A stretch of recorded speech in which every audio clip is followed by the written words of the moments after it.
When I was in high school, I was in sports a lot, and I was told by my coach that I needed to lose weight. So in that process, I developed the eating disorder. And when I went to have surgery on my mouth because of my eating disorder, I was prescribed opioids. And in that process of being prescribed opioids, I became addicted to them and ended up not being able to fulfill my prescription and being addicted to heroin in that process. Well, basically, I've set up healthy habits for myself. I'm diagnosed PTSD, anxiety, and depression. And when I have those moments or things of that nature, I like to pull back and count and breathe and focus on healthy habits, writing, doing different things of that nature, talking to my support system, having an amazing support system, and educating myself.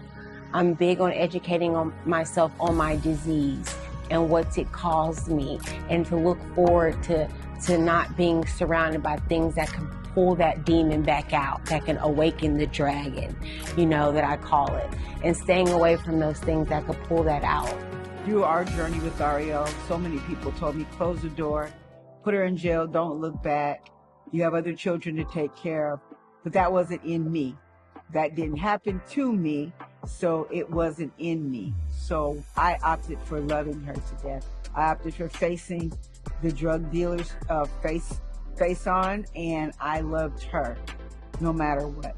But one thing about it, it didn't happen at the same time. The situation with my wife was early on in our marriage, and that's when I learned those things out, and we dealt with that. Many years later, then it became with our daughter. It's more to it than the drugs.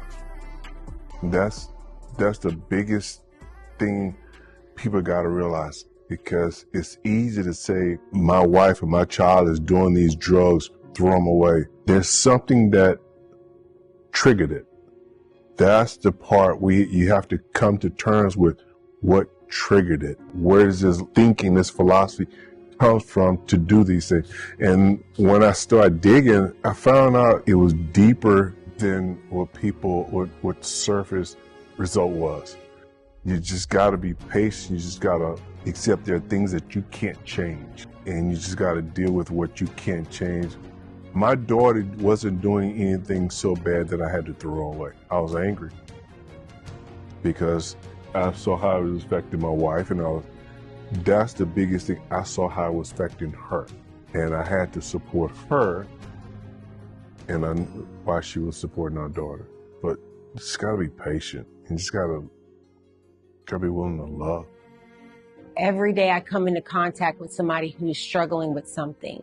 Just having open conversation, being able to, wherever the conversation may come up, share my story.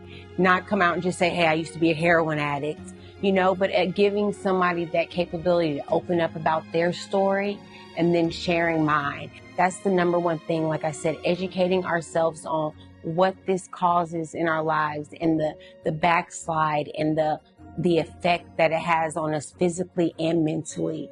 Well, right now I have a nonprofit organization called Arielle's Choice, and that provides resources, counseling, open dialogue, and conversation, just a safe place for people to come share their story, whether it be addiction, mental health, recovery, a spouse, a loved one struggling with addiction, just having that open conversation. And I have that every second Wednesday of the month.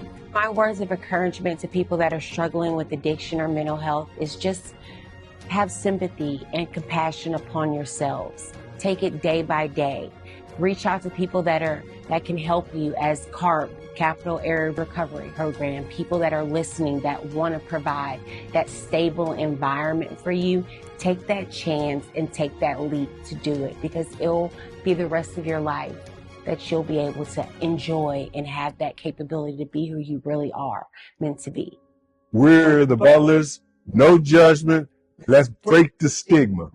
My name is Arielle Butler, and I'm a survivor. Let's break the stigma.